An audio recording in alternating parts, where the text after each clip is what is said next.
Yeah, that's right. I see the chat. I see y'all rocking. I see y'all coming. Hit that like button as you enter the building. You know what I'm saying? Hit that like button. Show your love. Show your support. You know what I'm saying? This that dope soul. This that new thing. Nobody don't know about it. Hello, Knick family.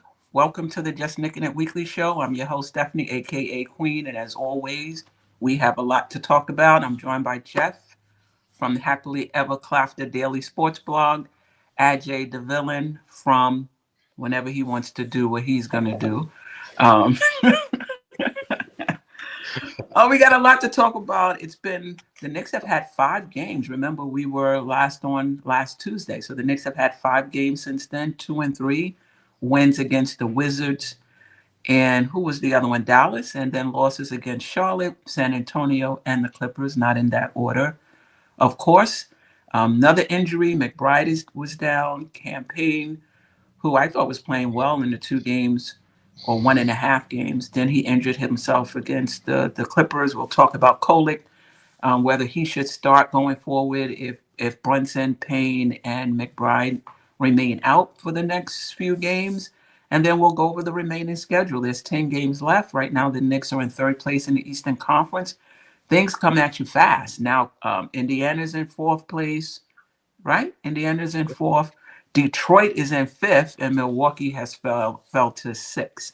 Anyway, shout out to the chat. JJ was in the building early. Angel Torres in the building early. On Dios NYK in the building early. Always rocking with us. How you two doing? Great. Great. Rock and roll. Great. Oh yeah. Yeah. Shout out to Jerrell who says he's working overtime, but the draft is coming up, so he probably looking at video and he didn't say what he was working overtime on. He just said he was working overtime. He didn't say where he was. He's studying that film. Studying the film on the New York Giants prospects. No, he said he was working. All right, so let's just get into the last five games. I don't know if we want to go over all of them, but yeah, just in general. Well, let me ask this question, and I put this in the chat as well. Since we last was on, what's your vibe around the Knicks? Your personal vibe that you're getting from the team, Geoff, and then we'll get to Ajay. Well, get healthy. I think that's the main thing. I don't think we're necessarily headed in a bad direction or a wrong direction or anything. I think we just kind of injuries that kind of bit us all at once and all of the same position. But, I think, we're in a good spot. If the Hawks score holds, which hopefully it does, we'll have clinched the top 6 spot and, inching closer to home court advantage throughout the playoffs. Mm-hmm. Big game on Friday. Big game on Friday to, put up more distance between us and Milwaukee. Mm-hmm. So, the season's a roller coaster. It's up and down. And, we've kind of been in a holding pattern for like the last month and a half anyway. Like we're, once the Celtics and Cavs kind of let the air out of our balloon right after the All-Star break, from that point forward, we've just kind of been treading water, it feels like to me. And so, I think that water treading is just going to continue until the playoffs start. And then it's a whole new season. And you hope that we don't have a repeat of last year where half our guys are in the infirmary. Can you all hear me? Yes. Okay. Thought I went out for a little bit. Shout out to Anthony D. It's been a minute. How you doing? Ajay, yeah, what's the vibe with in your opinion with the Knicks? How you feeling right now? Well, I'm a little bit disappointed. I feel like we should have won all the games we played, like literally all of them, including the Clippers. I mean, even while injured, I feel like those were all winnable games. And anything that's winnable to me, we should win. All right. I don't think obviously that would not have made a difference in terms of our position, our seeding. But nevertheless, you want that satisfaction, that positive vibe. You want to know that you got backups in case something happened in the playoffs. Right now we don't have that. Right now there's like it's a little tight in there. You know what I'm saying? It's like, oh, what if something happens in the playoffs? You know, you're still worried about those non-Jalen Brunson minutes. You're still worried about, you know, if somebody misses a game or something like that. But I feel like the past 5 games that should have been resolved and put to bed. Like, okay, we're good, even if we're missing somebody. But right now, you don't have that. So right now, you have to rely on everybody being healthy in order to get anywhere in the playoffs. And that's really how I feel. I mean, the team, you know, obviously it's in 3rd place. It's probably going to end there. You know, the season's probably going to end with us in the 3rd seed. I don't see that changing. But like I said, you know, we don't have a lot of margin for errors. That's what the last 5 games show. Like we really got to be all hands on deck, including health wise. All right, so it's a little bit uncomfortable feeling. I'm disappointed of the last 5 games. Yeah. Well, the vibe for me is okay. It's okay. I have a feeling about this team that they're going to turn it up in the playoffs. I don't know. It's just a feeling that you know, that I have. Super disappointed in the Charlotte and San Antonio game. Definitely thought we could have played better. Even the Washington game, down 30-something, up 30-something points, it got to within 4. I mean, if you want to give them credit for coming back and closing it out against Washington, fine. But a little disappointed there. I like the way they played versus Dallas. You know, you can argue that they could have got out to a better lead, but I just thought the energy was good from the start. I thought the urgency was good from the start against Dallas. And then as the game went on, we just was able to, you know, to pull away. I like the ball movement. I like the player movement. I like the way Payne was leading the team. We'll talk about Kolek later. I like the minutes he gave us as well. And listen, the Clippers, they're a formidable, you know, they're a formidable team. I'm not taking anything away from them. Kawhi Leonard missed 40-something games on the season, but he's in postseason form now, right? Powell having a career year, and the Knicks. I really believe if Payne hadn't got injured, the Knicks win that. You just got out. Your mic went out. Your mic is out, Queen.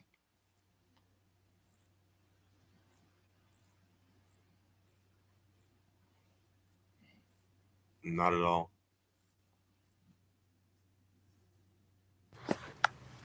Oh no! We got you back. Well, off again. All right. What about now? Now it's okay. So that y'all didn't hear none of that? We heard some of it. I think you just cut out at the last minute or so.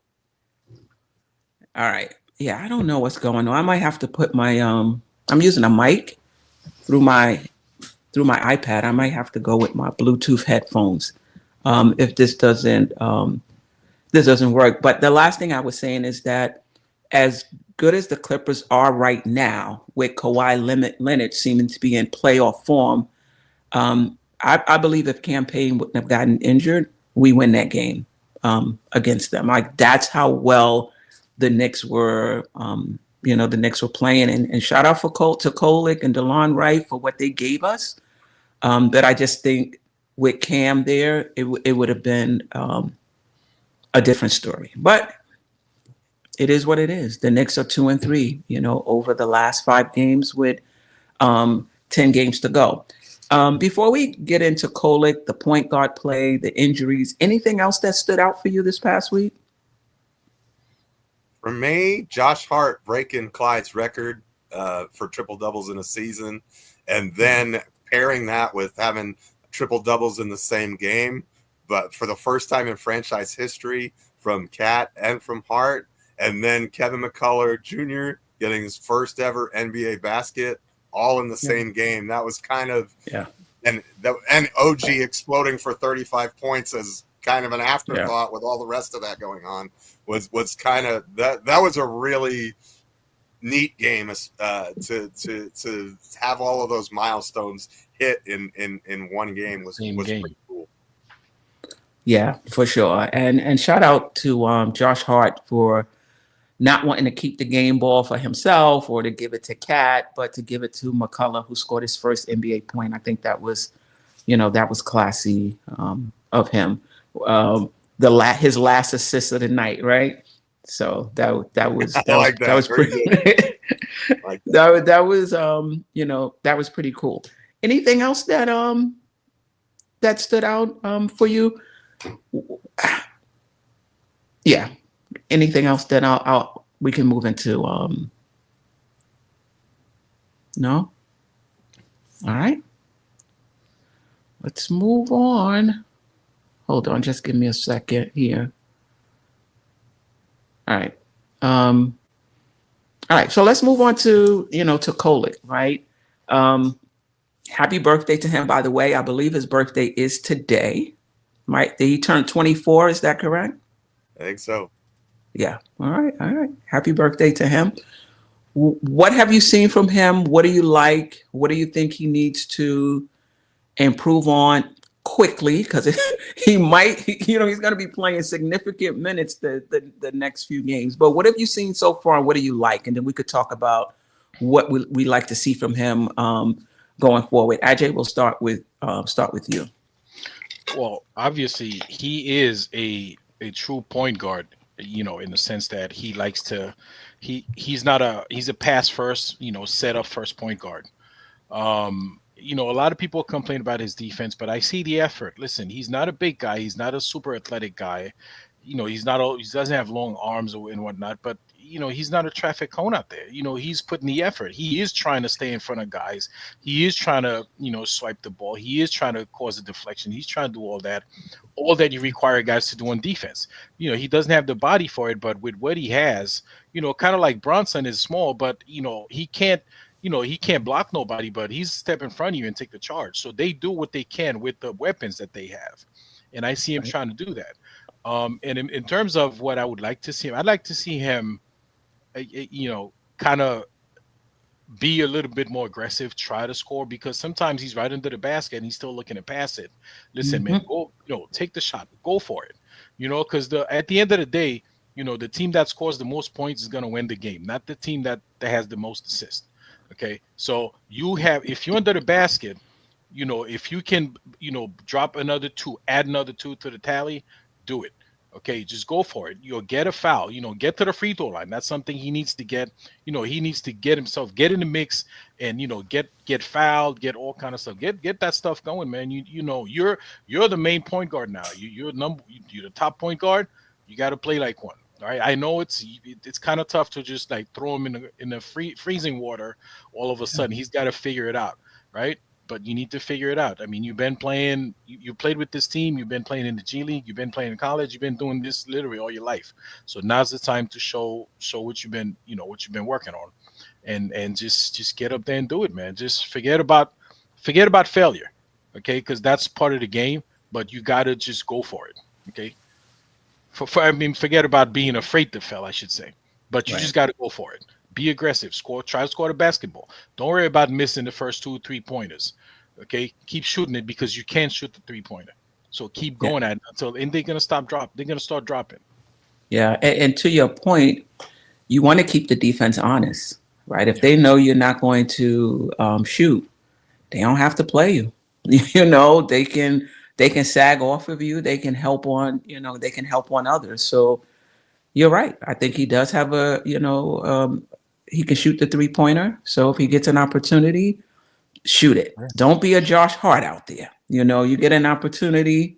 You don't have to force it, but you get an opportunity, take the shot. Geoff? Well, I hate to always be the stat guy, but what was most impressive to me is 17 assists without a single turnover in those first 2 games.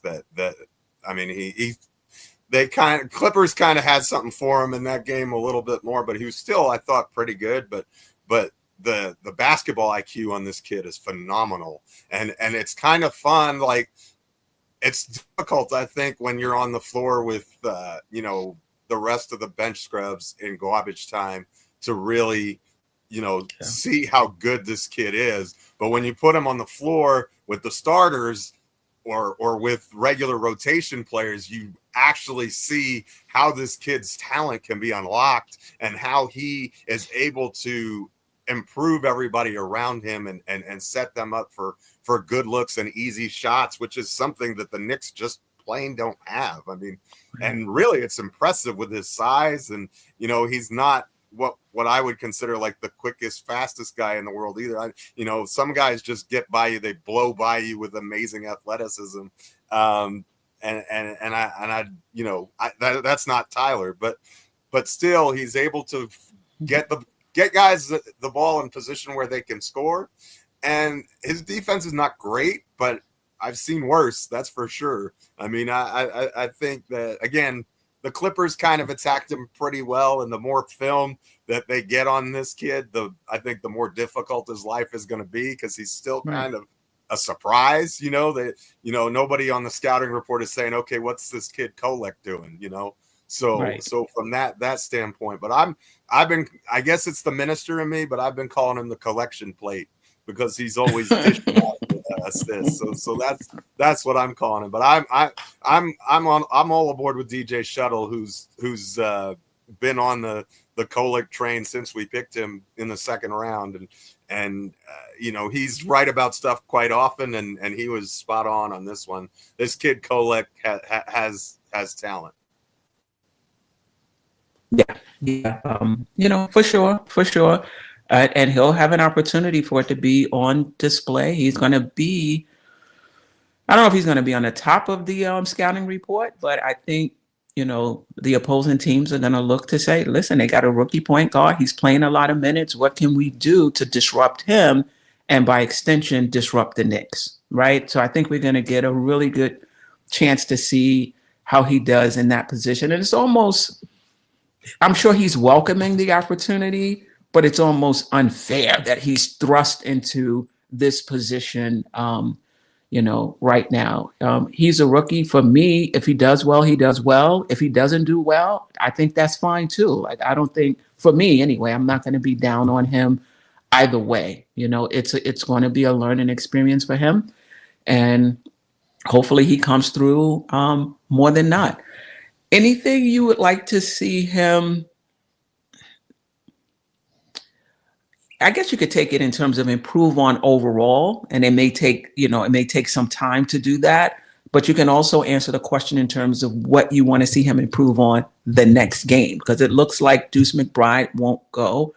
Doesn't look like Payne is going either. I don't know if he's been officially ruled out. Brunson, obviously won't be back, so he can be in line for some significant minutes tomorrow. What do you want to see him improve on, be better at tomorrow? Ajay hit it. Be aggressive with this willingness to shoot. Like, don't just be the setup man. If you got the open shot, take it, and work some pick and rolls with the big man. Like, maybe get a lob pass or two in. Those kinds of things. But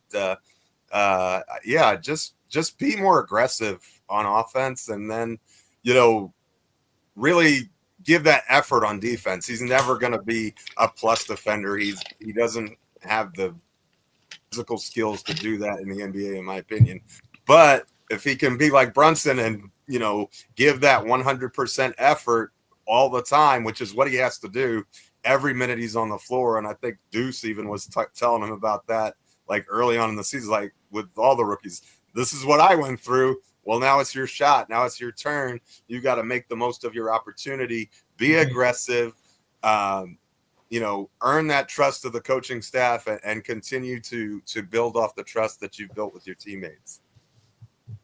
Yeah, for sure. And listen, his defense wasn't as bad as I thought it was going to be, to Ajay's point, right? I thought the effort was there, fighting over screens, trying to get back in. In plays. He didn't seem, he wasn't a traffic cone in my opinion. But again, they're going to come after him. They're going to attack him, right, defensively as well tomorrow. So let's see how he handles it. Ajay? Yeah, definitely, Queen. I want to see him let it fly. I mean, that's really what I want to see from him tomorrow. Because you're going to be the main point guard. You're going to be controlling. When you're on the floor, at least for part of the possession, you're going to be controlling the ball. You're going to be deciding what to do with it. Some of that decision need to be you let it fly. Yesterday, I think he played maybe 19, 20 minutes. He only shot 3 times. No, in 20 minutes, you're the point guard. I want to see you take more shots. I don't care the first couple of them. If you miss on the first few ones, I know we understand you got to get in that rhythm, right? So, and you need to shoot to get in rhythm, Do you want him to shoot? Is it more about him passing up shots when you talk about him being assertive, like not pass up shots, or do you mean like to actually go out seeking shots? Both. I never want to see him pass up a shot. If you're open, the ball comes to you, man, shoot it, and look to score. Okay, you got to mix it. You got to mix it up, like you said, Queen. If they know the strategy, if they know this kid, he's not gonna look to score. He's just gonna pass. Then they're gonna make your life difficult. So just you gotta it's not NBA is right. You gotta let these guys know that you can score, right? Like Deuce, like when he wasn't scoring, like when they thought he wasn't scoring, they left him alone. But now they know ain't nobody leaving Deuce alone now because he's putting them up, right, and he's dropping him. You know what I'm saying? So you got and teams, that's how they are. Once you start hitting a couple of shots, then now everybody's paying attention to you. Okay, it's not a 5-on-4 situation again. So you need to, I'm not saying force it, but if there's an open shot, if there's an opportunity to score the game, to score the ball. At the end of the day, whoever puts up more point is who's going to win the game. Yeah, for sure. I mean, I think this will come over time. He's not fast, right? But I think as time goes on, he'll get better at using the angles to kind of get where he needs to get a little quicker than he is now. Like sometimes you could tell he just has difficulty getting around people. But I think as time goes on, his handle. I mean, I think his handle is good too, but he can use his handle and he can be a little more shifty to kind of get around guys and play the angles better, so he can get where he needs to get quicker. That'll happen. That'll happen in time. I'm with you guys. I think he's playing well. I don't think he has to change much. Keep doing what you're doing defensively in terms of putting out the effort and just be aggressive on offense. If a shot comes, take it. I don't know about seeking out shots, but if it comes your way and you're open, absolutely you should take it. Let's not get into overpassing, right? So tomorrow. And well, we can answer this in the context of the next question. Tomorrow, if it's down to Kolek and DeLon Wright, who do you want to start? Ajay? That's one. That's a tough question. And not because, listen, I'd like to see Kolek start because, especially at this point in the season, you don't know what's going to happen in the playoffs. We might need this kid in the playoffs. So I want him to get as much burn as possible. So I definitely want him to get the start. But, we know our coach. We know who he is. He's probably going to go to experience. So I'm not trying to say what the coach is going to do. But if I had to guess, I guess he would start with DeLon Wright simply because DeLon Wright's been in the league the longest. He hasn't been, top-notch NBA player, but he's been in the NBA. Okay, so he's more used to the to the what's going on in the league. But I would like to see Kolek get the start. I would like to see him get a lot of minutes. He's young. He's like you just said he turned 17 today. So, 24. I know. Oh, okay. So he should be able to put in more than 30 minutes if needed because he's very young, and but yeah, I'd like to see him start. Right. Just to get the runs, just to get used to the sets, just to get used to the other NBA players coming at him because we might need him in the playoffs. So you need him to get as much experience as possible in the next couple of weeks. Yeah, Geoff? I would start Kolek, and I think they will start Kolek. And the reason I say that is that's kind of how he was a quicker guard off the bench than DeLon was to begin with. So that to me, that says that he's higher in the pecking order. And you know how Tibbs is about his pecking order. Like he has his favorites, and he does things his way. And so to me, I just think that Kolek has earned the start with his play. And I don't like. I think he's going to get the majority of the minutes. I think you will see DeLon Wright a little bit, because I don't think that you're going to play Kolek for 48. But I think that if there's a split, it's going to be 30-18 in favor of the rookie, and maybe even bigger than that, depending on how well he plays. Like the only way I think that Kolek doesn't see a ton of minutes is if he's in foul trouble, or if he just is not playing. Like he just totally looks lost out there, which I can't foresee happening. He's a heady player, if nothing else. So I think he's going to see the majority of the point guard minutes, and I think he deserves that. So I'm kind of looking forward to it, actually. I mean, you never want to have all three of your point guards out, but if you do, at least we get to see an exciting young player, and maybe he can use this experience if he's called upon in the playoffs for a couple of minutes. Who knows? Yeah, I think he's gonna start as well and get the bulk of the minutes, but he needs to play well, because I Thibodeau is a quick hook type player, coach. He doesn't have a lot of tolerance for mistakes, so which, when it comes to rookies, to be expected, right? I mean, I think that's part of the learning curve. But I don't think Thibodeau is going to look at his shooting. I don't think that's what he's going to look at. I think he's going to look at how's that team functioning when he's on the court. If they're attacking him, how is he dealing with it? And I think if he handles those things, I think you're right, Geoff, he will get the most of the minutes. If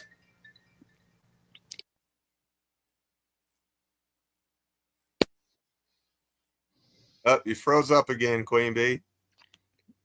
Oh, now Queen totally froze up. Well, while Queen's not here, Geoff. So, and I know we're still talking about Kolek, right? We know what we want to see from Kolek. We know what we expect, or we speculate on what the coach doing. But in terms of the rest of the team, the rest of the players, I know what I would like to see, especially from some of those guys. What would you expect to see from let's say the other guards, while we have Kolek on the floor and we don't have the experience and the talent of Jalen Brunson out there? Who do you expect to pick up some of the slacks?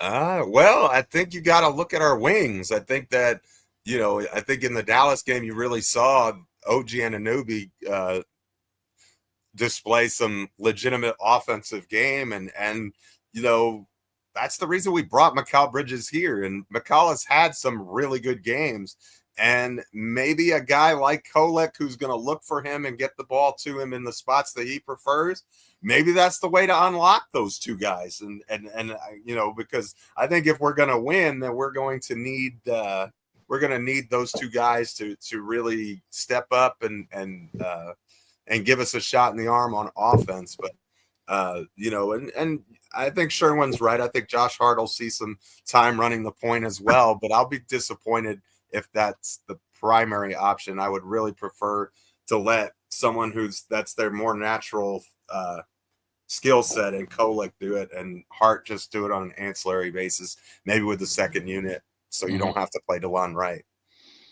Queen, I don't know if you were listening, because we're talking about how do you see the other guys, how do you see them changing their games to make up, to kind of, I don't want to say help out Tyler Kolek, but to make up for the fact that we have a rookie point guard? Do you expect some of the other guys to pick up the pace somewhere, or to pick up some of the slack? So you're muted. But Geoff, the one player I'm looking at is Mikal Bridges. I know you mentioned he's had some good games, but and listen, OG Anunoby's been a beast the past few games. I mean, there's like zero complaints about him. But as for Mikal Bridges, he's had some good games, but the inconsistency, we need him at this point to be like to be steering, to be the next guy to come up, in the backcourt. You know what I'm saying? Because I mean, Josh Hart, though he's the size of a guard, but he doesn't really play like one, and you really expect Mikal Bridges to be the next guard to be taking things over in a situation like this where we don't have Brunson, we don't have any other point guard but Kolek. So to take some of the weight off of Kolek, you expect Mikal Bridges to even bring up the ball sometime, more often than he's doing. You know what I'm saying? Take some of that responsibilities, take some of that load off of him, and you never know, man. He might play better if he's got another guy in the backcourt, bringing up the ball with him, freeing him up, giving the defense something else to worry about. So I'm looking at Mikal Bridges to pick up the slack, which he hasn't on a consistent basis. You said he has or he hasn't? He has not. He has not consistently done it. Since Brunson's been out? Or you're talking about the course of the entire season? Well, I mean, throughout the season, he has not been consistent, but and that continued since Brunson's been out. He's had some great games, but in terms of taking over in the backcourt, since those guys have been out, I really expect him to really do more. He's had some good games. I just want him to take more responsibility, to take more of the load, because he's a much better player than he's played in some of those games. Yeah, I think he has stepped up, but I mean, he's definitely averaging more points since Brunson has been out. I think it's the flow of the game, particularly the last two games. The Knicks have really been. It's been almost like an equal opportunity offense in terms of ball movement, player movement. But I agree with you. If the offense was to stall, I would like to see Bridges kind of be that in that Brunson role of, okay, we need a bucket. I know I can create a shot off the dribble. Let me do that. But I really don't want to see him, forcing the offense when it's flowing. Like when it's flowing, just keep ball movement, player moving, keep it the way it is. But you're right. I would like to see him more assertive. Those times when the offense, bogs down a bit. And kudos to OG Anunoby, whose assertiveness is at an all-time high.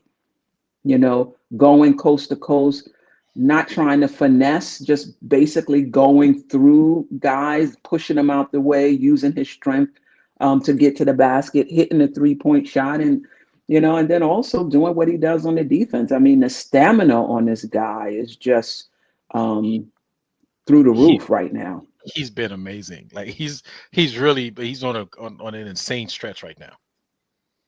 Yeah. No doubt about it.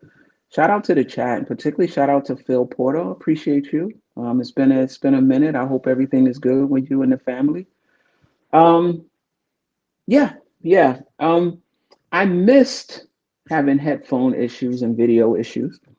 I missed the last of the DeLon Wright Kolek. I think just to finish up my thought real quick, I agree with you, Geoff. I think he'll get most of the minutes. Thibodeau can lose patience though. And then if he does, I'm not even sure DeLon Wright will get most of the minutes. I heard somebody in the chat, I don't know if it was you or Ajay or Geoff, talk about Josh Hart handling the ball. That could happen as well. Definitely, Phil, we have to link. Nostalgic Nick Minutes Police said Wright is starting. Did you hear that, Nostalgic Nick? Or I don't think they leaked the starting lineup this far in advance. Listen. Kolek has something going for him in terms of why he should start, right? We drafted him. He's been playing well. He's a pass-first point guard, which we kind of need right now. He does really good controlling the pace, setting the team up, and we need that right now. He has that in his favor, so I can see why he could start. But knowing Thibodeau is not out of the realm of possibility for him to say, listen, I want to go with, I want to start a player who has, NBA experience, and the rookie is going to have to come off the bench. I wouldn't be, I wouldn't be totally surprised if that happens. But if I had to put money on it, I would say that Kolek will start tomorrow. Regardless, he's going to get ample minutes. Yeah. And shout out to JJ, always rocking with us. Kolek got to be a threat offensively as well. That's what I was saying earlier in the show, JJ. And if you want to jump on with us, JJ, you definitely can. Teams will drop off of him as he's going to continue to not look at the hoop. East Blue Drew, what is Shamet experience giving us? Yeah. Let me tell you something. I was so wrong about Shamet. I was so hopeful when the season started that he would give us really good minutes as far as shooting is concerned, ball handling, is concerned. And you see flashes of it. And I get the shoulder injury, but I think he's been back long enough to be a bit more consistent at this point. He gets open looks. He gets good looks. And he's just inconsistent in terms of production. And, he doesn't get a lot of minutes. I mean, there's some players, that's what it is to come off the bench. I get it. It's hard for some players, but that's the expectation, that you kind of able to kind of come off, heat up, and, give the team, what they need. So I know he does have point guard experience. I want to say in college, but I don't think he would be pressed into that position tomorrow. Yeah. Anything else on Kolek? Not for me. All right. It's a lot of sounds. Is there a lot of static on the end for you too? Yes, ma'am.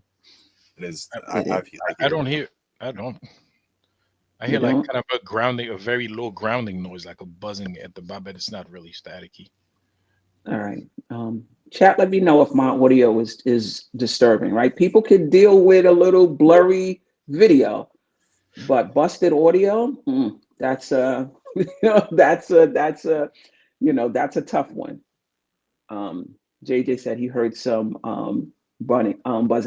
When the team is whole, when Brunson is back and McBride is back and the team is whole, do you think Kolek should get more minutes, and at what expense? Because everyone wants everybody in the rotation, but nobody wants to talk about at the expense of whose minutes. Geoff, your thoughts on once we're whole, Kolek's role? When we're whole, I think I'm going with campaign. I think I'm only playing 9 or maybe even 8, and I don't think this is Kolek's time yet. Like it is for the next 10 days or so, and while we're shorthanded. But I think personally, I just trust campaign more because he's been through the wars. He was in a playoff series just last year against us in Philadelphia, so he's more battle tested. And I guess you don't get battle tested until you get thrown into battle, but I don't, I think that he's, if you have to play him, it's a good luxury to have. But I think if campaign is healthy and Brunson is healthy, that I would probably just play those two at the 1 and play Deuce, your backup wing minutes. Because that's basically what we're talking about, right? If everyone is healthy, Kolek would be starting over campaign. Right, he would be taking Thibodeau is not gonna split those few minutes. You know what I mean? It's gonna be one or the other. Ajay, when everyone is healthy, you're keeping Kolek in the rotation or campaign? No, like Geoff, I'm starting campaign. I mean, obviously, yeah, Kolek is good, but yeah, it's not. This is not the beginning of the season. We tuning everybody up for the playoffs. Campaign is, right now, his experience and his, it's break glass in case of emergency. And like right now, he had broken the glass because there's nobody else. Like Geoff mentioned, campaign. He was, he played against us last season. Listen, I was so happy when Nick Nurse made the mistake of not playing him, because we that series could have at least gone one more game if they had played him. Because he was having a hell of a series against us. This game, he came in, we just didn't know what to do with him. And listen, Nick Nurse pulled him out. I was like, thank God. And that's one of the reasons why I didn't like him too until he came to this team. I couldn't stand that guy. And I think the other consideration is point of attack defense. That's something that you're going to get from campaign that you're not going to get from Tyler Kolek. So I think that kind of swings the scales in his favor a little bit more too.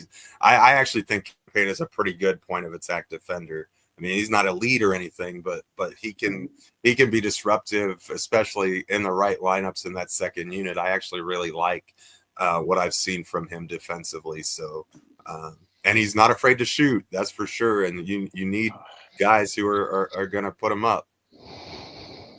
Yeah, some of those shots though, like he can hold back on it. I mean, I love his confidence, but some of those, just soon as you get down the court, pull up for a three. I mean, I think, he can save that. Listen, I think there's a difference between skill set and experience. And I think on a championship contending team, which I think the Knicks are, going into the playoffs, I'd rather go with experience. I mean, campaign played he's played in the playoffs multiple times. I want to say he has over 50 playoff games. Or I might be thinking about Shamit. Anyway, he has playoff experience. He played in the playoffs, against us, against Philadelphia, and played very well, to say the least. So I hear you, Phil Porto, who wants Cam to be situational. I don't think anybody is elevating that bench. Like I think so. You're gonna campaign to me not only scores on the, off the bench. When everyone is healthy, I think he does he's not Kolek level, don't get me wrong, of getting guys involved as well. When you put Kolek in, if we had a second unit of all scorers, put Kolek in and see what he can do. But going into the playoffs, my preference would be experience. I'm not sure how much. And I definitely could be wrong, of course. Kolek is going to elevate that bench. I'm not sure. Maybe he gives, Mitchell Robinson some easy shots. Maybe he gets Precious, and Precious has been playing. He's been playing better, of late, particularly around the basket, posting up and not throwing it over the backboard. I mean, he's been playing well. But yeah, for me, it would definitely be when we're all healthy. I would go with campaign, and campaign is not just experience. Like DeLon Wright, you could be like, oh, that's just experience. Campaign is a plus player in my opinion when he's on the court. I agree. Yeah. We talked about that, old head. I think we all picked Kolek. And so that probably means right, right? Since we all said it, that means it's gonna be right? But you know what? It doesn't even. I said Tibbs watches the show, so he knows what we want. I think at the end of the night, Kolek will have more minutes. It's fine, old head. I think Kolek will have more minutes if he plays. If he continues to play well.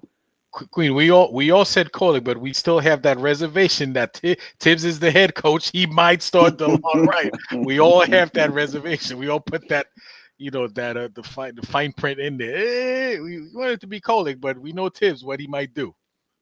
Yeah. And when McBride comes back, I really want him off the ball. But he's usually in there with campaign, right? So he's usually, he is usually off the ball. I just think that's where he's at his best. Receiving the pass, pulling up for the shot, as opposed to having the ball in his hand. So hopefully that continues. Brunson lots are fantastic too, from a plus minus plus minus perspective. So you can always play those two together. And even if it's small, it doesn't seem to matter. He's able to take that point of attack like a bulldog, and it allows you to hide Brunson better. So, you know, I wouldn't be surprised if we see some of that in the postseason, assuming Deuce For sure. But it's, even then, he's still off the ball. So I think if he's off the ball, he's at his best. Let's talk a little bit about Mitchell Robinson. And this is just my observation, he doesn't seem to be getting stronger as the games go on. He seems to be a little more off in terms of timing and stamina and things of that sort. I think we're gonna get the best Mitch next season. And I think he has his spurts and he has his games where he's super active and super impactful. But I'm not seeing a ramp up, so to speak, in his play. What have you two noticed with Mitchell Robinson? Queen, I totally agree with you. The timing is still not there. At this point, I would expect him to be like a little bit more in tune with what's going on the floor. I don't see it, surprisingly, because and especially the way he came when he first came back from the injury, the way they were working him into the game, into the lineup, into the sets. I feel like by now he really should have been a little bit more comfortable out there. Even, I mean, he's a great defender. We know that. Even on defense, he's off. Even on the rebounds, he's like a step slow. I mean, I'm watching the yesterday's game. There's a couple of rebounds, like he's off. The timings, it's still not there. But you'd say next season, I hope by next week. I hope.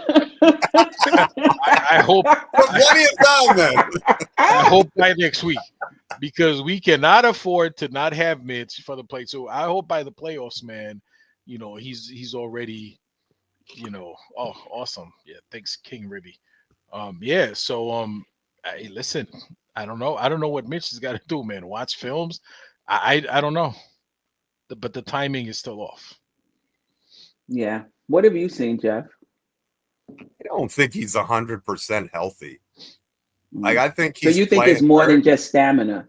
Yeah, I think it's more than just stamina. I think that he just doesn't look right to me. And so, you know, I mean, just stamina by now would be crazy. Like, I mean, your stamina should increase as you get 10 games back, 12 games back. And it's not like he doesn't work hard. Like, he's a player who does work. I mean, you wouldn't be a Thibodeau favorite if you didn't. And Tibbs has always liked Mitchell Robinson. So I say that, not having seen it personally, but I say that with confidence that he works hard again. So to me, I think there's something wrong. I don't know if he got injured in one of the games, or he doesn't look 100% to me. And I think that you saw last year in the playoffs after the Philly game, he's going to try and go out there and be a warrior as long as he can. And, you know, by the first game of the Pacers series, he was, you know, done for the year because he couldn't do it anymore. Now, I don't have any information that backs that up. But to me, it's the only thing that kind of makes sense is that there's something wrong physically, because otherwise we should be seeing much better performances out of him, in my opinion. Yeah. Building Blocks, I appreciate you rocking with us, said that it's mental. He's scared to get hurt again.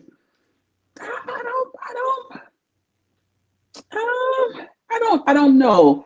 And I think he was 100, well, close to, the highest percentage. I think he was ready. I think he was ready to come back, and what we're seeing may be what's happened since he's been back. Like, I don't think that the Knicks like rushed him back. I mean, look how long it took, right? I don't think they rushed him back. But sometimes when you come back, you're not used to, playing these, like riding the bike and whatever you're doing for the first 50 some, it's not the same as an NBA game, even if he's only playing 15, 16 minutes a night. Is the ankle stiffening up on him over time? We don't know. But yeah, grabbing rebounds over him, and I don't know. It just seems like he's tailing off since when he first came back. I agree. Yeah. So, and we need him. I mean, we're a better team with Mitchell Robinson. So, and I think he even got less minutes last game, if I'm not He didn't play mistaken. much at all, but he was atrocious. He was getting cooked by Zubac. Zubac, when they said Zubac was averaging 16 points, 12 rebounds, I said on the season, like he's having a really good season and leading the NBA in offensive rebounds. Wow. Yeah. Hopefully he's better, because I think we need it. We're going to need it in the playoffs. Cat, I mean, I like us offensively when Cat is on the floor. Defensively is something different, though. I will say I saw more effort from Cat defensively in the Clipper game. Just rotating over. I mean, they scored anyway, but at least he rotated. He rotated over, and he was where he should be. Which is what I ask for team defense. Be where you're supposed to be. All right. Let's see what the chat is saying. Phil Porto. Also, we don't know if this is how he can function now after the injury. If this is his new 100%, that's concerning to say the least.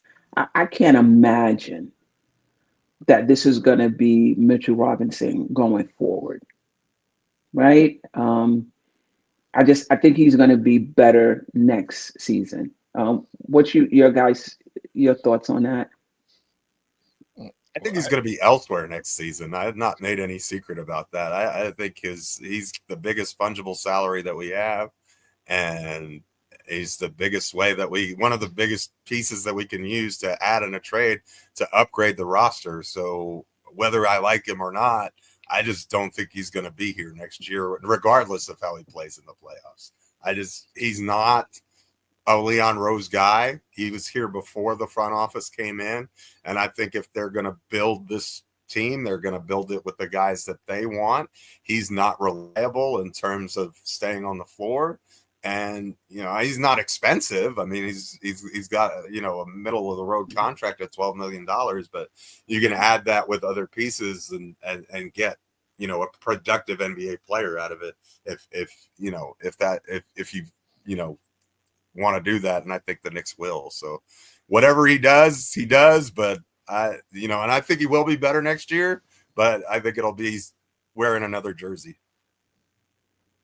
Wow. Do you think if that was the case, it would be for what? Another center, a wing? Yeah. Those would be the two. I mean, those are the kind of two biggest weaknesses, but it depends on, how the trade is formulated. But I would say at the very least, a tall wing or power forward or a center. So I would definitely think someone in the front court, because that's the lack of depth in with the current kind of formulation of the Knicks. So yeah, Mm-hmm. that would be my thought. Absolutely. Mm-hmm. Wow.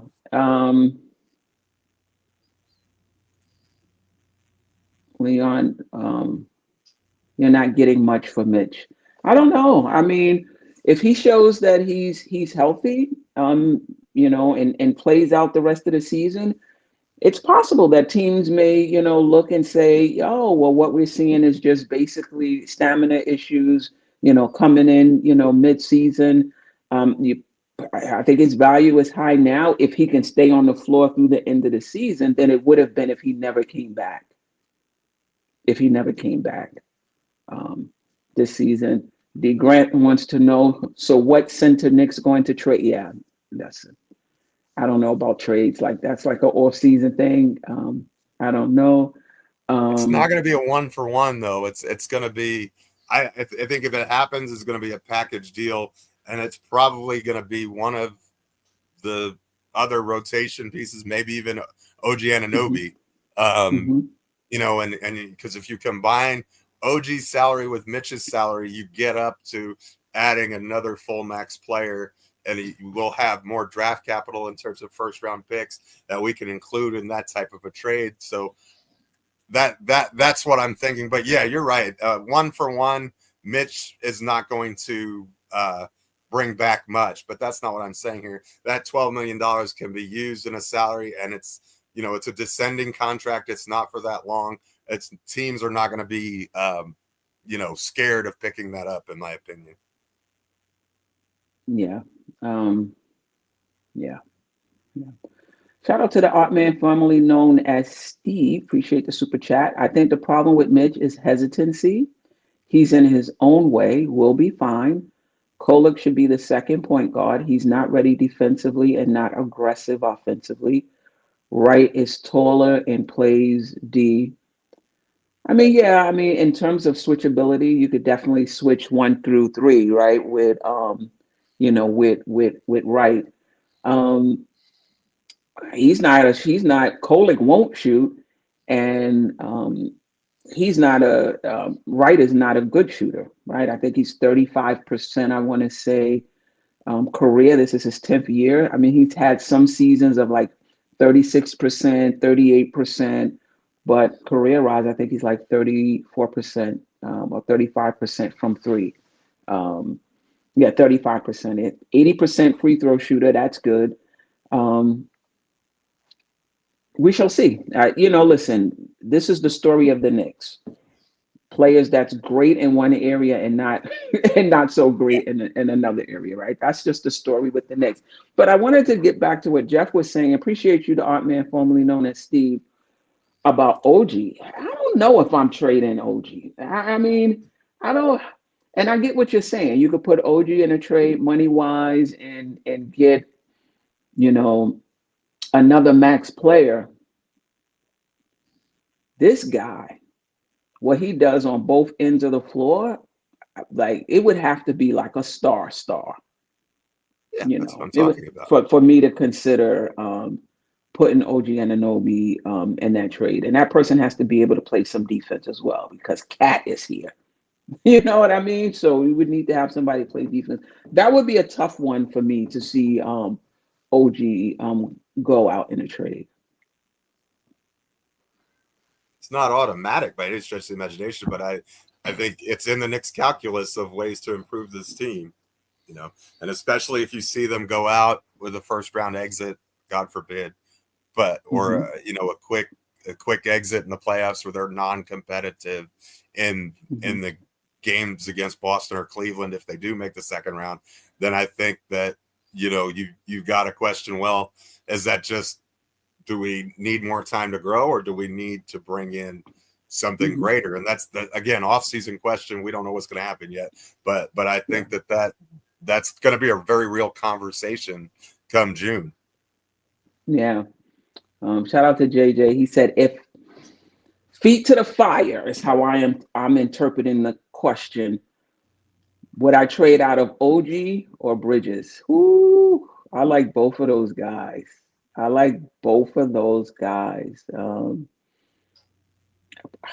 Wow. I would probably trade out of Bridges if feet to the fire, but I really, really love Bridges too. I don't think we've scratched the surface of what we're going to see from him. And obviously it also depends on who we're getting back. If you're getting back Luka, like one of the top players in the NBA, you could take whoever you want, Sherwin said he's trading Cat in the offseason. Under no circumstances am I trading Cat, unless you're getting back like a top 3-5 player in the league, right? Under no circumstance, in my opinion, anyway. It's a bit early. It's way too early talking about trade. But right. My gut feeling the Knicks are going to have to make the very tough decision, Mhm. but they're going to end up trading Josh Hart. You might. That's my gut feeling, is that's what's going to happen. It's going to be a tough decision, but I think that's and They might. Depends on the player, though. it depends on the Depends player. on. But Mhm. to make money work, it's going to be Mitch and Hart, or some. So See, but Mitch and Hart probably only gets you to like 32 million. And I'm not sure that there's a player in the $32 million range that the Knicks would just, in other words, and the only reason I mention OG is not because I dislike him, just because his salary is large. I think he makes like 45. He's the highest paid Knick. He makes like 45. So if you add 45 and 12, you pretty much have to match salaries on trades these days. 57 million is a max contract. That's max player territory. Now, if you wanted to say that they were going to do Hart, Bridges, and Mitch, I don't know. I mean, that's possible, but I don't know that that's the way that would happen. Maybe it would. No, but Jeff, that's because you want them to, or you're hoping they trade for a max player. Maybe they're not. Maybe they're gonna go for that mid, like somewhere mid to max player that's available. Like, we don't know we're gonna have like a max player available at that kind of money. We're probably gonna have to go for somebody, one of those, Achimura, one of those mid to max guys. And we're probably going to have to put those two guys together. All right. So we're talking trades. So if I'm reading into that, they haven't even played a playoff game yet, Space Ghost. I'm with you. If I'm reading into the trade talk, that means that you're not sold on this team, or you feel like this team needs another max player, or this team needs somebody else off the bench, or somebody else in the starting lineup, more defense, more offense, if you're talking trades, before we've even seen the team in the playoffs. What's your thoughts, Jeff? What are you thinking? My thought is this: regardless of finish, even if you win the championship, you're always looking to improve, right? You're always looking to get better. And so, it's just a matter of maximizing the assets you have to put the best product you can on the floor.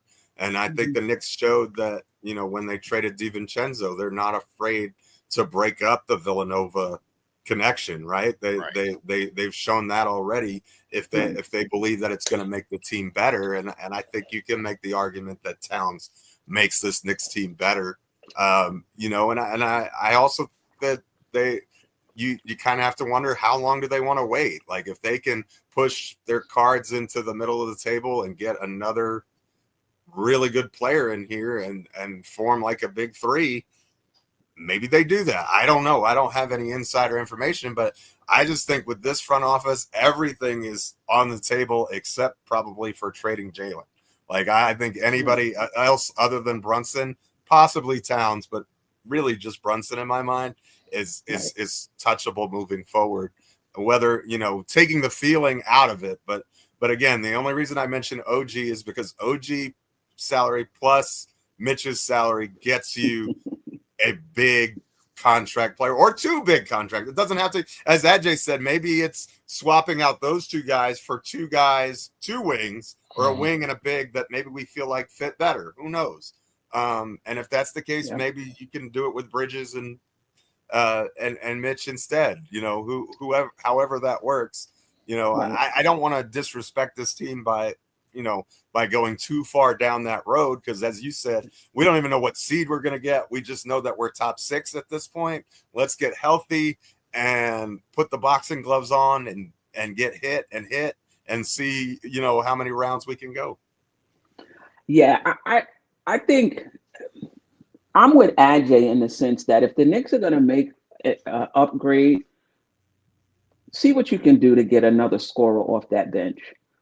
I just don't see you 1 year into your window making a huge trade and trading. Like, give the team a chance to grow together before you make a huge trade. Now, listen, Giannis becomes available.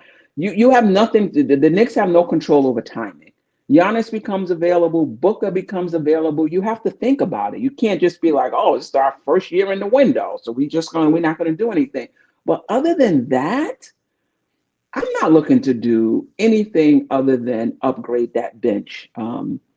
In my opinion, unless again something like that happens.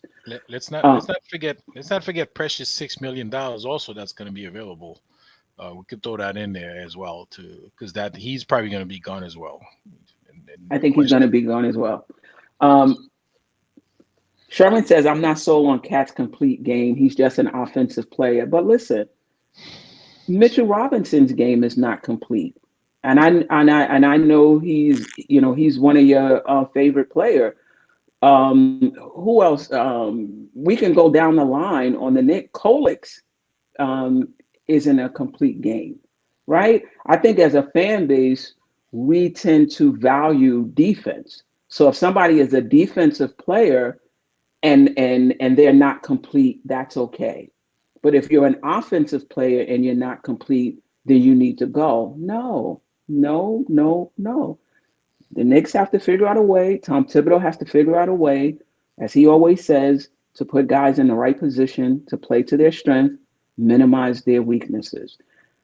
Cat may not be a complete player, but he is one of the best offensive players in the game. And some would argue in the history of the game. So if you're gonna be an incomplete player with what you do, then you need to do it on a very, very high level. And he does, right? So he's not the only incomplete player on this team. The Knicks have very few two-way players. Bridges, OG, who else? Brunson is an incomplete player as well. If you're talking about the defensive side of the ball. So everybody wants to get on Cat. He's not the only one whose game is not complete. I think, Sherman, you just value defense over offense, and that's fine. That's fine. But I'm not trading Cat. Now I'm not saying Cat is the Joker. Don't get me wrong. But if you can win a championship with the Joker, who's not a good defender at center, figure out a way to win one with Cat, who's not a good defender. Figure it out, and nobody wants to talk about this. Everyone wants to put make Cat the issue, but it's because Brunson is not a really good defender as well. Nobody wants to talk about that. So we have two players in that starting lineup who are not good defenders, but Brunson gets to stay and Cat has to go when both of them function very high on the offensive end, right? So, Brunson is obviously more clutch. So figure it out. Our defense, Bridges now getting all of the smoke because he has to play point of attack defense. Why? Because Brunson can't play point of attack defense. Right? So, but Brunson gets no smoke defensively, and Cat gets all the smoke defensively. They're both not really good defensive play. Now, what I will say is Brunson will give you more effort on the defensive end than Cat. I do think, I'm not saying he's a stellar defensive player, but I think he can give you a bit more on the defensive end. Yeah. Well, at time, Cat puts a lot of effort sometimes. He's clumsy. He's clumsy with it because he's not typically a defensive player. He commits all these crazy, silly fouls, but he tries sometimes. Yeah. He tries sometimes, but I need him to try more consistently. That's it. I just need you rotate over and be where you're supposed to be. I'm not making any excuses for Cat defensively. Rotate over, be where you're supposed to be. That's the least you can ask. That's the least you can, do. No, I'm with you, DK EJ21. Brunson at least tries on defense. Yeah, yeah, yeah. Um, you know, no doubt.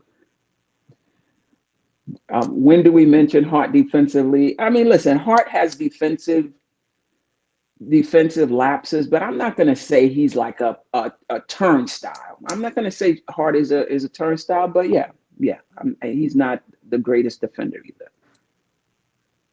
Yeah.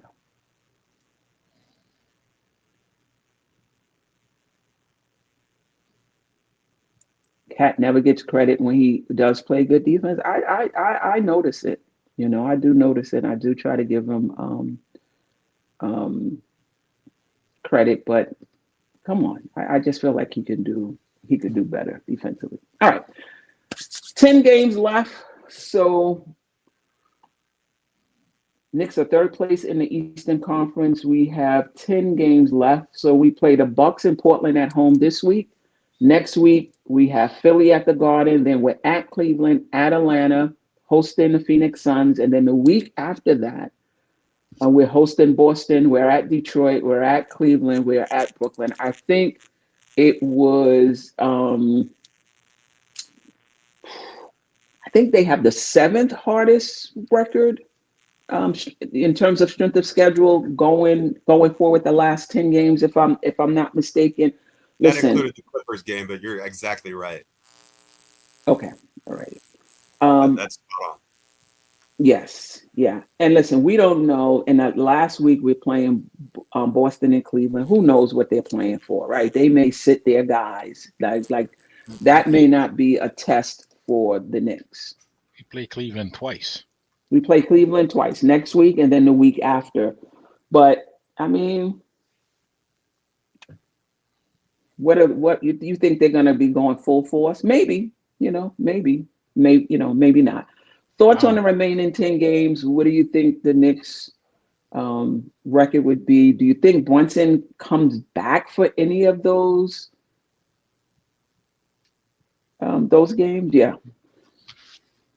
Hope he does. I think it would be better if he did, but because that means that he's healthy. I don't want the Knicks to rush him back if he's not, cleared 100% by the medical staff. But if he's 100% cleared, I think it would be unwise to not get him in the game and, get him some reps leading into the playoffs.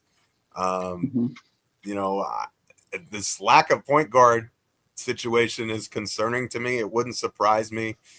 Given the teams that we have, because I think Cleveland's wanting to send a message to this team every time they step on the floor, regardless of who sits or whatever. So I wouldn't surprise me if they went 4-6, just due to all the injuries that they have and people missing and the quality of the teams that we're facing. I could see that happening.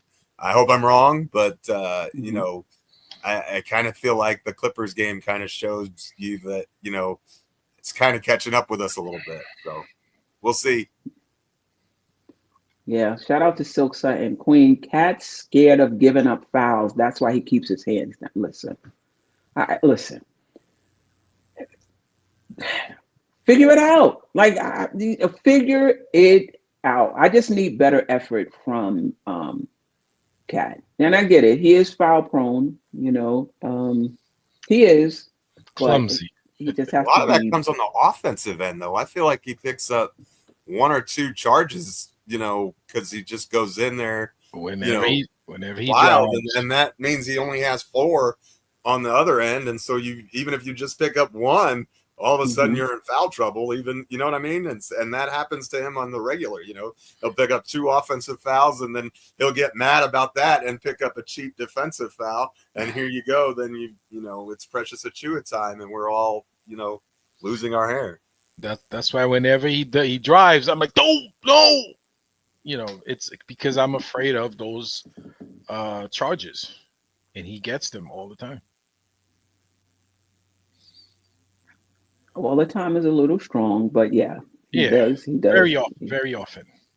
I think he's probably, he's led the league the past few years, if not in the number of offensive fouls and offensive foul rate. I think that's down this year. Can somebody look that up in terms of how many offensive foul he has this year, or his offensive foul rate?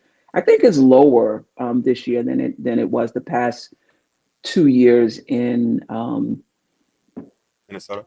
In Minnesota. And I mean, he may be awkward offensively, but I don't know. On some plays he is, but on a lot of game plays, I'm like, wow, did a 7-footer just do that and finish with a finger roll? You know what I mean? Some of the things he does on the offensive, and I'm like, wow, 7-footer shouldn't be able to do that. I'm looking forward to the playoffs. I just have this feeling the Knicks are going to turn it up a little bit. I just have a feeling the Knicks are going to turn it up a little bit. But anyway, Ajay, did you comment on the schedule, the remaining schedule this week? Listen,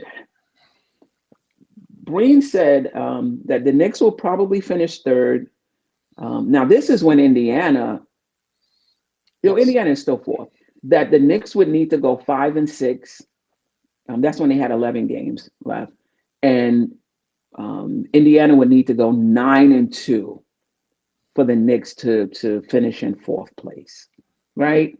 So I was talking to Geoff before. He said, well, with this team and all the players we have out, it's possible we just go 5-6, which I think at this point would be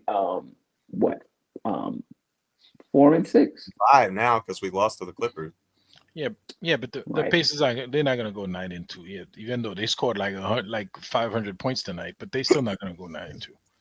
So there's very little chance that we don't finish third.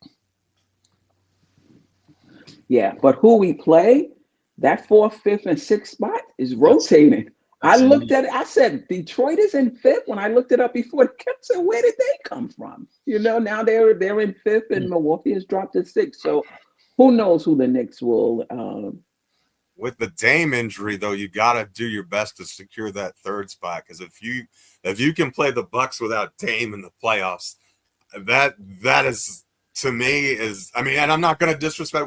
We may lose to them tomorrow night, but a healthy Knicks squad against a team that doesn't have Lillard, I feel a lot better than that. Than even the young Pistons or or certainly more than the Pacers. But I don't think we have to worry about playing the Pacers. But I think I think we've got a good shot against any of those teams. Like, people forget that until OG Anunoby went out, we were crushing the Pacers in that series. Like literally, if that game 3, if that kid doesn't hit that miracle 30-footer, we're up 3-0 in that series. So and I'll probably learn to eat these words, but I'm not afraid of the Pacers, and I don't think we should be, because they don't have any answers defensively either.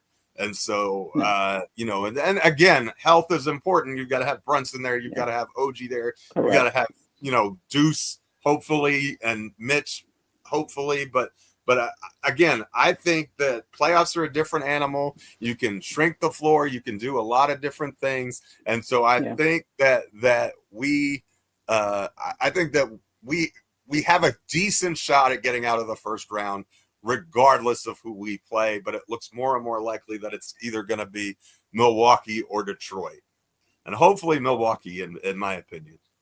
I agree. Yeah, Geoff, I think you could have made your point without bringing up the Nembhard shot. That brought that entire series back, because for a team that had the injuries we had, we needed a short series. Like that was it. We needed a short series. The longer that series went, the worse the Knicks' chances were. And nobody talks about this. 2 games in that series, the Knicks didn't even have 2 games off. 2 days off. There was 2 games in that series where the Knicks played with a day and a half off due to some scheduling quirk. NBA special. Call it what it is. NBA special. That's what they do to the Knicks. It's not a scheduling. I'm like, how is that even possible? A game and not even 2 full days off. And when you have a team that's, dealing with a lot of injuries and playing a shortened rotation, and then you're not even getting 2 days rest. Yeah, that shot right there changed everything. It changed everything. But I digress. Ajay. I can't see Adam Silver making that call. Hey, they guys are hurt. Let's have them play on a day and a half rest. That's what they do. Queen, I wanted to address something that I heard. Okay. Udonis Aslam. You said Aslam? No, Udonis. Haslam. Okay. Udonis Aslam. But yeah, ask something. Yeah, that's what I should have said. He's in Miami. He spent his entire career in Miami, so that tells you how I feel about him. He said, I don't know if you guys saw that. He said that he like at that point, which is kind of silly of him to assume that we're gonna play Detroit, right?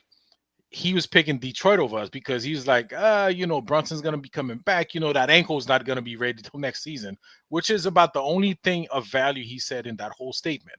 But he said, those young guys over there, they love this matchup. They want to play the Knicks because that's probably the team they could more easily beat is the Knicks. Wow. Oh yeah. I don't know what he was drinking or smoking that day, but he was like on a real anti-Knick rant. How do you feel about that? I don't know how he arrived at that conclusion. Maybe he's looking at the regular season games. Maybe I don't know. Maybe he hasn't watched the Knicks play, which they do very often. They don't watch the games and then they comment anyway. But I don't see how. And listen, I'm not saying we can't lose to the Pistons, but to come out so straight and say like literally Detroit had the upper hand in this matchup if we played them in the playoffs. Yeah, how do you feel about that? How do I feel about him saying it or the content of what he's saying, of what he said? Both. Like, I think the Knicks have been an up and down team, and there's a lot of, commentators and media personality that don't have a lot of faith in the Knicks, so, and he's one of them. I think the Knicks are going to be fine in the playoffs. They don't always play at their ceiling, but we have seen games in which they have. And so I know that the Knicks have another, another level. And I just have a good feeling about this team heading into the playoffs. Why Detroit would want to play the Knicks as opposed to Indiana or Milwaukee? Yeah. I don't know. Like, I guess maybe the part that Brunson's still going to be hurt, that would be the only advantage if that holds true that we have is like if Brunson is not is not ready for the playoffs, like health wise, if he's not healthy enough. Like I said, that's the only thing to me that would be like, okay, maybe Detroit have a good shot at coming out of that, or the better shot at coming out. But if Brunson plays, like if we healthy, I don't see how they beat us 4 out of 7 games. No, I don't either. It can happen. It can happen. Right. But it's not likely. Right. Detroit is going to be a problem. We might get a gentleman's sweep. I don't think. Listen, if the Knicks lose to Detroit, I'm gonna be on that. Tom Thibodeau might need to go if we're healthy. Right, and Brunson is not 60% limping around. If we're healthy, you beat Detroit. Period. I don't want to hear anything. Period. If we're healthy. Jeff, any thoughts? Yeah, I would agree with that. But a lot of folks are up in arms about the regular season games. That doesn't mean anything come playoff time.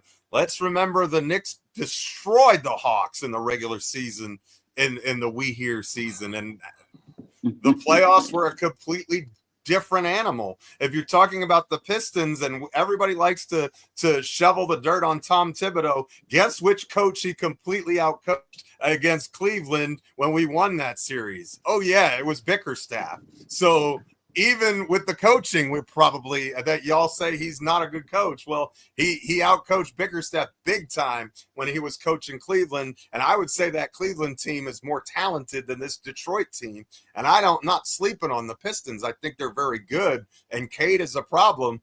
But you're talking about a team that doesn't have playoff experience, and experience matters. And I'll say this.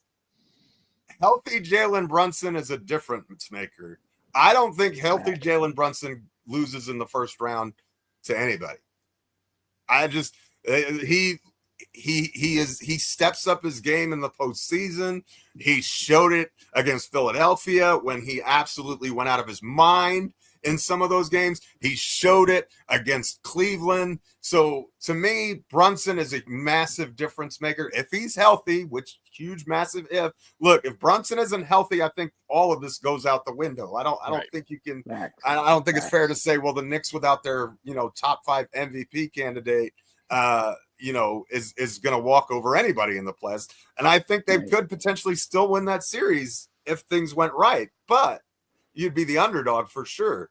But if there's a healthy Brunson, I like our chances against anybody not named Boston, Cleveland, or Oklahoma City this year. And that's just how I feel about it. Yeah.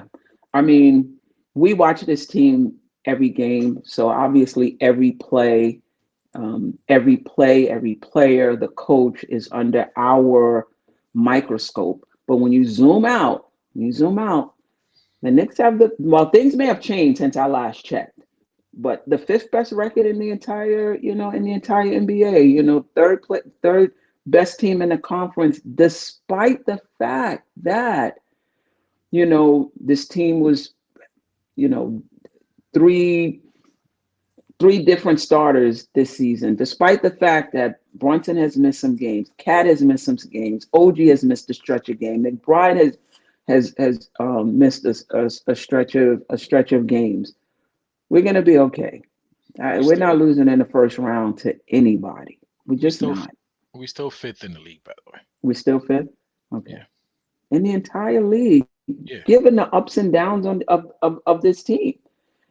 Every team goes through it. I'm pretty sure if we was going through, watching the other teams closely, they would have ups and downs as well, right? In their season. We're gonna be fine. We're not losing the first round. Now. When we get to Cleveland, when we get to Boston, it's a different, that's a different story. I'm not saying that the Knicks can't beat them, but I'm just saying they will not be the favorites. Put it that way. Facts. They will not be the favorites. One thing we're gonna have going for us in those matchups, in those series, is the pressures on them, because at that point, we playing loose because we playing one or two big ones. I think the pressure was switched to them, especially with Cleveland, because Boston obviously they won the chip, so it's a little bit less of pressure. But Cleveland is going to be under a lot of pressure if they meet us in the second round, I think. Do you guys agree with this? JJ said winning just one round is a failure. We didn't make these trades to win a round. I mean, if you lose to a team that's better than you, what are you going to do? Okay. Sorry, Ajay, go ahead. No, I was going to say I totally disagree with that. I mean, right now I'm already satisfied with the season. The way I'm already satisfied. I mean, we had a team, we put together at the last minute for a very first season. Like we just said, we third best in the East, 5th best in the league. We're good. And next season we build on this. We build on it and we get further and further next season. No, it's not a failure if we lose if we win one round. Right. Now, if you want to say it's a failure of the front office for putting together a team that's not better than Cleveland or Boston, I mean, all right, fine. But the team itself, right now, Cleveland is better than the Knicks. Right now, Boston is better than the Knicks. Now, I'm not saying the Knicks can't raise their level of play in the playoffs and beat either of those teams. But right now, as it stands today, those two teams are better. Jeff? Context matters. I think that if we take the Celtics or the Cavs to 7 games and lose, I'm not going to get overly bent out of shape about it. If we get waffle stomped, then I'm going to be a little bit, my opinion certainly might change, but I just think that it's context matters, and who's healthy, what's going on, how does the team look? This is year one, guys. Like, it's the championship window is opening. I'm not even sure that it's all the way open yet. Like, I'm not sure that we don't need to make one more move to really get this team where it needs to go. And maybe it's not more than one move. Maybe it's 2. Maybe it's just growing together. And sometimes that means, losing in the playoffs in a painful fashion, and then you turn around and you learn from that and you grow from that. Mm-hmm. Progress is not always linear. We want it to be. Like, we were close to the Eastern Conference Finals in each of the last 2 years, but I would argue that unless something crazy happens, like Orlando upsets Cleveland, like if we played Orlando in the second round, I would definitely think that it would be Eastern Conference Finals, or bust, in my opinion. But if you're playing, Boston and Cleveland demonstrably better than us this year, and there's not, I don't think it's reasonable to say, well, yeah, we should just be better. We're not. So to me, that's a little bit unreasonable expectations. But at the same time, at the beginning of the year, even before the cat trade, that's what we were all thinking. I remember us having conversations, and there was, even with me included, there was this sentiment that it was ECF or bust, but we didn't foresee Cleveland taking a leap like they did either, so I don't know. It's tough to say. Yeah, it's not tough for me. If you lose to a better team, you lost to a better team. Now if you didn't come to play and you didn't put out effort, and of course the team is better than you, but you getting blown out every single game, that's totally different. That's totally different. But to lose to a team that's better than you and you putting out the effort and it's a competitive game, there's no shame. There's no shame in that. What it says about our core is that right now the core is not better than Cleveland's core, and it's not better than Boston's core. Now, does that mean that if this were to happen and the Knicks lose in the second round, the Knicks would have to teams make this decision all the time. Like, do we have to, we lost. What does this mean? Are we going to bank on internal growth? Until Cleveland got DeAndre Hunter, remember, Cleveland was doing very well even before the trade for DeAndre Hunter. They banked on internal growth, right? They made a few changes around the edges, but they banked on internal growth, right? So the Knicks are going to have to make that decision if it comes to that. Are we going to make some changes, minor, major? Or are we going to just, rely on internal growth? We shall see. This team hasn't played one playoff game yet. Anthony, they haven't even played one playoff game. Let's see.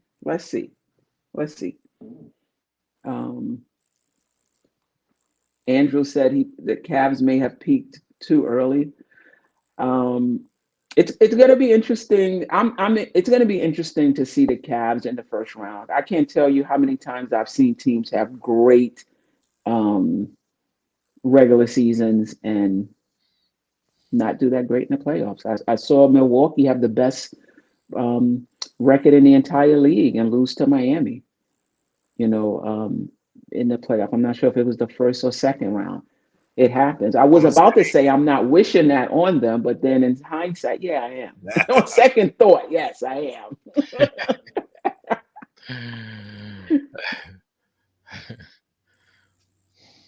All right. Anything else? I think we kind of covered most of what I had to talk about.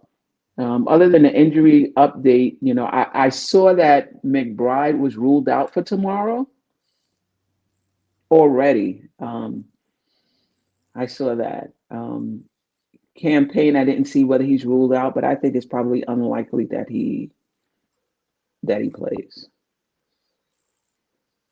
All hands on deck. We're gonna need everybody. Facts. Queen. So yesterday I'm watching the game.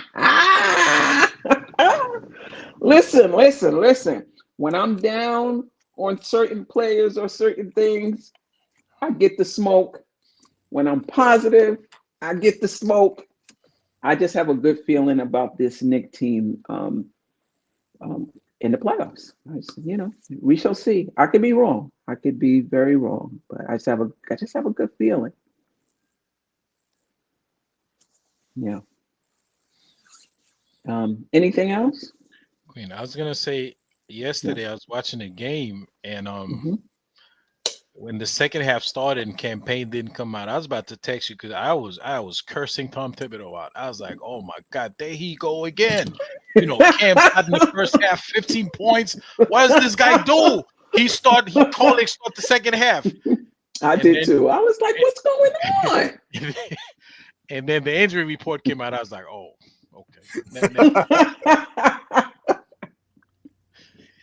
Well, I got blacked out of the Dallas game because I'm in the Dallas market, so I couldn't watch it on League Pass. And then Wednesday's just a bad night for me, so I didn't even get to watch either one of those games this week. I had to, go to other sources and kind of read about it and hear about it. And so hopefully I get to watch the game on Friday.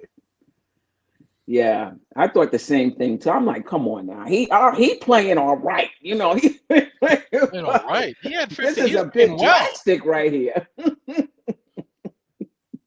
I was like, oh my, there he go again with that stupid thing. What was he doing? So I'm like, I was about to text you, man. I'm like, you know what, Queen, what is your boy doing? Right. Yes, that was the other thing. I'm like, come on, how is that a flop? Who was it? Mike Breen or somebody who said he might have sold it, but it actually happened. I think that was the first time I saw that call this season. That flopping technical. I don't know. I haven't seen that. Yeah. The Knicks. Okay. Here's Wiz. With something long like that, it has to be a super chat. But I'm gonna let you live. I'm gonna let you live tonight. If we lose in the second round in 5 games or less, then it's a bust. Regular season record gets me to 40%. First round gets me to 60. Second round can add 0 to 15%. So that's a C at best. All right. I mean, we shall see. I'm really looking forward to the playoffs. He's got a formula for it. Yeah. I will say this, and I know a lot of fans are going to be uptight. Under no circumstances do I think Tom Thibodeau won't return next season. I just don't, unless Dolan himself, and he has done this before, right, with the Rangers, fires him. I don't think, under no circumstances do I think he doesn't return next season. Yeah. Even if we get embarrassed in the first round? Dolan might fire him. I don't think Leon would. Yeah. But we're not losing in the first round. Yeah, let's not speak that. I don't see that either. We'll worry about that. We'll cross that bridge when we come to it, if we come to it. But no, we ain't even coming to that bridge. And listen, everybody wants to put it on a coach, and the coach will gets blame as well. But the players got to play too. Yeah. You can't come out there, Cat underperforming. Cat doesn't have a stellar playoff record. Cannot come out here underperforming. You know, OG, Mikal Bridges, you cannot come out here underperforming and leave Brunson out here on the island doing it all by himself. Right? Hopefully They gotta Brunson show up. can be on an island. We don't even know if he's going to be back for round one yet. That's the scenario where we, in my opinion, that's the scenario we lose in round one, is if Jalen can't play, and we don't know. I mean, he's not running yet, so I mean, he's still got a couple weeks to go, but we'll see. You got to get healthy. That's a big part of it. Yeah. There's your super chat. Now you got to say something nice about Deuce. Now I got to say something nice. And this one was short too, so it balances out. Wiz BKLA, I appreciate you. I need more Deuce love from everyone immediately, or else I'm taking back my like. We miss him, bro. I'll say that. It definitely is definitely not the same without defense. I will say that. That's a fact. That's a fact. The Grant, Steph, it does fall on the coach because he has to make adjustments if it's not working. Listen. Yes, he has to make adjustments, but you got to execute the adjustments. Players got to play too. So yes, I agree with you. Tom Thibodeau has to, particularly with this team, whereas I talked about it before, if you put in optimized offensive lineups, the defense takes a hit. You optimize the lineups for defense, offense takes. So Thibodeau has to be on his game in terms of, what do we need right now? Offensive-minded lineup, defensive-minded lineup. Like there was a lineup the other night with Robinson, Precious, and it would have been Hart, but he picked up his third foul, so Bridges came in. But maybe and to me, that's the Bam Bam unit. Like those who are familiar with the Flintstones, like what kind of score? But maybe Tom Thibodeau felt that we needed defense at that time. I mean, we were up. We had a sizable lead. So maybe he felt like we needed defense. My point is, I agree with you. Tom Thibodeau has to make adjustments, but the players have to execute as well. You got to execute, right? So it falls on everybody. Twice I saw Doc Rivers lose his job, one in the Clippers, when Game 7, 2 players didn't show up. I forgot which 2 players they were. They didn't show up. And then I think in the Philadelphia series, when he got fired, James Harden didn't show up. I mean, he was the one who didn't show up in the Clippers. He didn't show up. Yeah, best players shows. have to show up. Yes, the coach has a part that they need to do. Don't get me wrong. I totally agree with that. And Tom Thibodeau is on the clock. He's on the clock, right? But the players have to show up, right? They got to show up. So let's see.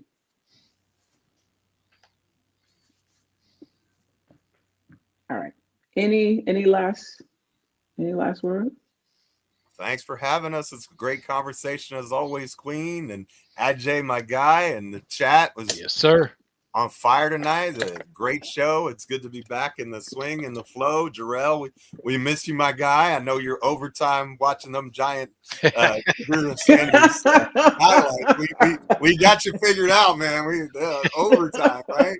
So, but hope all is well in your world, Jerrell. And I know you'll be watching on the replay. And thank you everyone for tuning in. Definitely. Thanks for having us, Queen. So it's always pleasure, man. It's always fun talking about the Knicks, man, especially with this chat. And listen, I can't wait for the playoffs to get here, man. Let's hurry up, wrap this regular season thing up, and this is where you separate, Geoff, the wheat from the chaff. This is where you now we talking. Amen. Preach, sister. Let's go. I'm ready for a sermon. Let's go. The playoffs are, and Ajay disagrees. We went through this whole thing last season. The playoffs is just a different animal. The intensity goes up. The lights are brighter. teams get to focus on every aspect of the other team. They make a count, counters upon counters upon counters. Oh man, it's just good. They take away your first two options. Do you have a third option? Like it's dynamic. I love it. And I love to see players. To me, in the playoffs, if you can maintain your regular season production in the playoffs, that's a plus, because you're doing the same thing on a harder, in a more intense, harder situation. But if you can raise your level of play in the playoffs when the lights are bright, like that's another level. And that's Brunson. He's a playoff riser. So I'm looking forward to seeing this team. Really looking forward to it. Let's hope he gets healthy, man. Let's just hope he gets healthy. Who's that? Yes. But yeah. That's our secret weapon. Like, things stole a little bit. Brunson to the rescue. Boop, boop, boop. 6 straight points. Clutch shot. And the thing about it, and this is what separates players. Not only do you know who's going to get the ball, their favorite move. Like, their spots and what they're trying to do, and you still can't stop it. That's when you got somebody special, and that's Brunson. Yeah. So shout out to the chat. Hit that like button. 89. We had 90 at some point. Hit the like button if you haven't already. That definitely helps the algorithm. It helps the show. East Blue Drew on Deals NYK. Mega. Appreciate you. Kevin Bergen. Sherman was in the house. Paris Duggan in the house. JM3000. I hope I said that right. I appreciate you. Old head. Nostalgic Nick. Yeah. Appreciate you. JJ. I might have said your name twice, JJ. Who else? Wiz, Sherwin, Monostar 718, D Grant.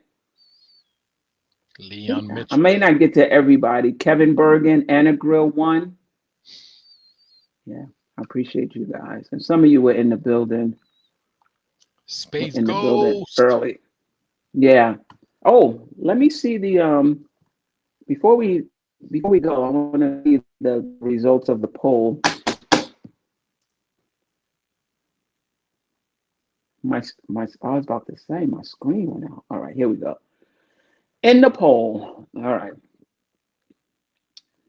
What's the vibe? We get in there, 46%. Okay. This team ate it, 36%. That's a bit too high, family. And we about to turn up.